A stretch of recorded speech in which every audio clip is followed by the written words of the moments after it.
All right, so this is 9th grade health. Today we are learning about sun exposure and the health issues that it can cause, but there's also some good things about the sun too. You've already learned how your health can be impacted through viruses and bacteria, diet, hygiene, etc. So today we're going to learn a little bit about environmental health concerns. You have a copy of the PowerPoint in front of you. Don't look ahead because there is a little quiz in there. It's not graded or anything, it's for fun, but I don't want you guys to have all the answers just yet. So, here are our objectives today. Students will be able to list the major risks associated with sun exposure, and students will also be able to describe ways to prevent excessive sun exposure and related complications. If you want to, you guys can take notes on here too. I made sure there were lines for you. So, lying in the sun can be one of life's greatest pleasures. It can be really relaxing, nice and warm, but too much sun can be damaging to your skin, especially if you burn, which is never fun. And it can also lead to skin cancer. So we know that the risk of skin cancer increases if you burn. All it really takes is one good sunburn in your life to increase your risk for skin cancer. And sunburn is damage to the skin. On the surface, you know, sometimes when you get sunburn, it'll get peely and it'll peel away. But deep down, the damage still remains. It doesn't completely go away. So we have a little discussion here. Has anybody ever suffered from a sunburn? Really? I have. I burn really easily. Has anybody in your family ever had serious effects from a sunburn or being out in the heat for too long? I know that my grandma personally, she had skin cancer, so she always reminds me about sunscreen. My little brother, he got, my stepbrother, he was out in the heat too long. He burned, but the burn didn't look so bad, but he had heat exhaustion, he felt sick, and it was not fun. It was an awful night. He was up all night, just completely miserable. So, what does skin cancer look like? On the top, we have normal skin attributes. Sometimes, you know, you have a mole or something like that on your skin. And a lot of people say to be conscientious of moles and blemishes on your skin because they could be skin cancer. Well, on the top, you see what normal ones look like, and on the bottom, you can see what abnormal or possibly precancerous look like, or they can lead to a melanoma. That's what some skin cancers are called. And so, on the top, if it's normal, if it's symmetrical, if you can draw a line straight through the middle any which way, and it's pretty much the same on both sides, then it's symmetrical, right? And then, if it has even border, you can see like this one is asymmetrical. It doesn't, you couldn't draw a line anywhere and have it be even. So, then the second one, you have even borders, and you can see how jagged and the shape and the borders are on that one. You want it to be one color, that's safe. If it's more than one color, then you might want to get it checked out by a doctor. And you want it to be smaller than 1/4 inch. If it's larger than 1/4 inch, then I would be concerned. And if it pretty much stays the same, you're fine. If it changes, then you need to go see a doctor. So some other sun-related health concerns. Heat exhaustion, heat cramps, sunstroke or heat stroke, they're both the same thing. Heat rash, and heat syncope, which is fainting. And I personally have this problem. If I get too hot or dehydrated, I start to pass out. My vision starts to go black. I get tunnel vision and it starts to go away, and I have to sit down in the cool area to get some water to drink. And I've been dehydrated before. It was a long time ago, but it's not fun. They will put you in the hospital and they will measure your urine output, and you don't want to eat anything because your body can't process it because it doesn't have the liquid to it.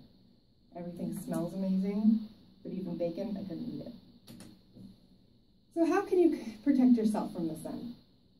You can cover up and wear tightly woven clothing that will block out the light. Wear sunscreen, of course. We all know about sunscreen. And you want SPF, a sun protection factor, of at least 15, so SPF 15, and that will block 93% of the UV rays. And of course, make sure you reapply it often, especially if you've been swimming or sweating. You can wear a hat. The wider brimmed hat, the better. A baseball cap is okay, but it doesn't protect the back of your neck. So you might want to make sure that you have something to protect the back of your neck if you're wearing a baseball cap. Wear UV absorbent sunglasses and limit your exposure.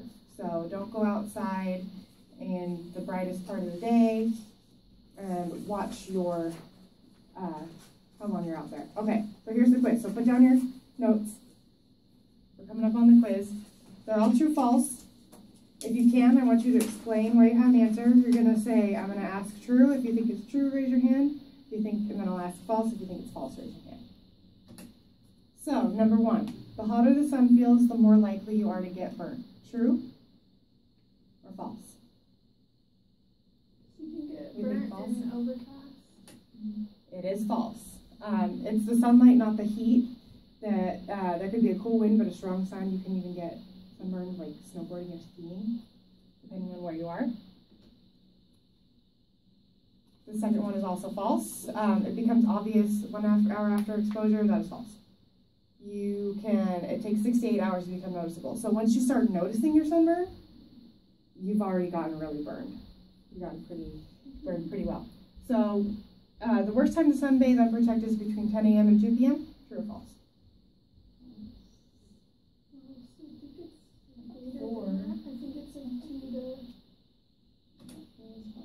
It's true. That's when the sun is the strongest, between 10 and 2. Well, I guess since it's more directly above you. Yep. It's when it's hotter. At 4.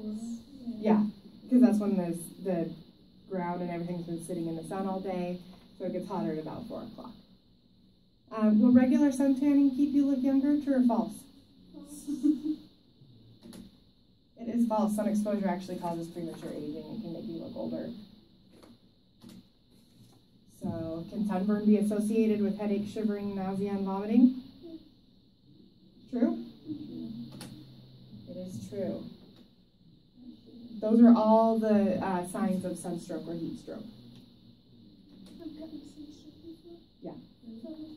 Yeah, like I was talking about with my stepbrother. It was bad. He was miserable all night.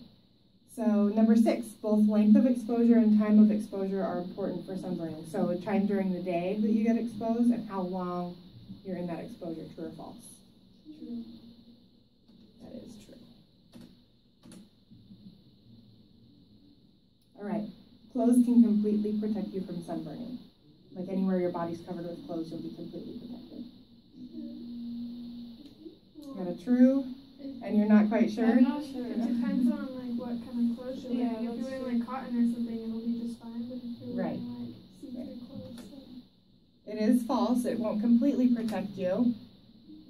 Thin clothes allow some sun to penetrate, and it, like you said, it depends on what the clothing is made out of. You really want a tight weave that'll help keep the sun from getting through.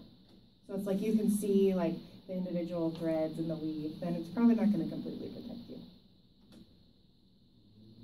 So can sunglasses help protect your eyes from the damage caused by the sun? If they are UV ray protected? Yes, very good. That is true. If they're just those cheap dollar store plastic ones, they're probably not going to do the greatest job. Are you more likely to get sunburnt if you have freckles? No. No, you think that's false? No. You don't know? It's true. People with fair skin and freckles and or red hair are more likely to get sunburn. Almost done. So, can sunbathing by the seaside be worse for burning than snowboarding? I mean, snowboarding is just as bad. That is false. Presuming the strength of the sun and any clothing you might be wearing would be equivalent in UV protection, the snow will reflect the light more. So you're not only getting it from above, you're getting it reflecting off the snow and back onto your face. So you could actually make it worse. Will splashing yourself with water reduce the risk of sunburn? False. Yeah, it is false. it will actually make it more likely. It's, you know, a lot of people when they tan, they put oil on their skin because it helps, you know, make more reflection and absorb the sunlight more, the UV rays. So water is going to do basically the same thing. And the last one, is it possible to get burnt in the shade? You think true? What do you think? I mean, I think that it's rare, but it could be possible. It is true, especially if it's reflected off of if sunlight's reflecting off sand or snow or whatever it might be there. Great job.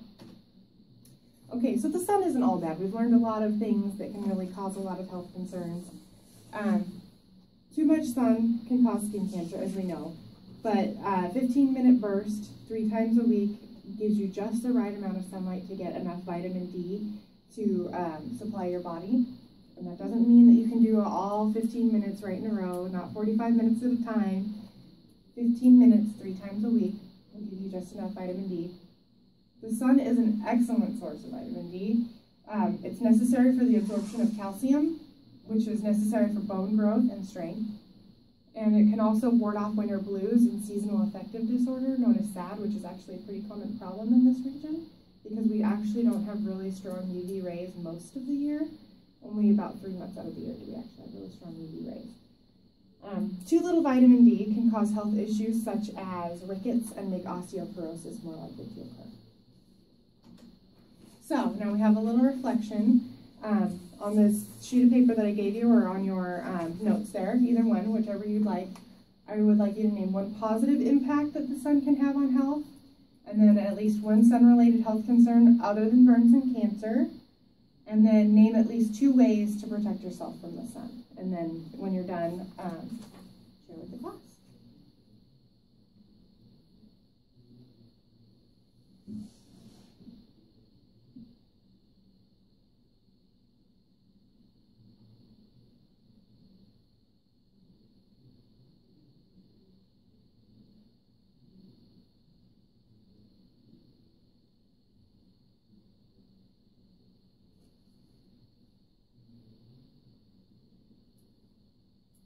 All right, so what did you have for your positive impact on health? Vitamin D, yep, and the other one we named was that it can help ward off the winter blues, seasonal affective disorder. What was one health-related concern other than skin cancer? Premature aging. Sunstroke, very good. And what are 2 ways to protect yourself from the sun? Sunscreen, Good job. Sunglasses and SPF 15. Great job, all right. Thank you very much, you guys.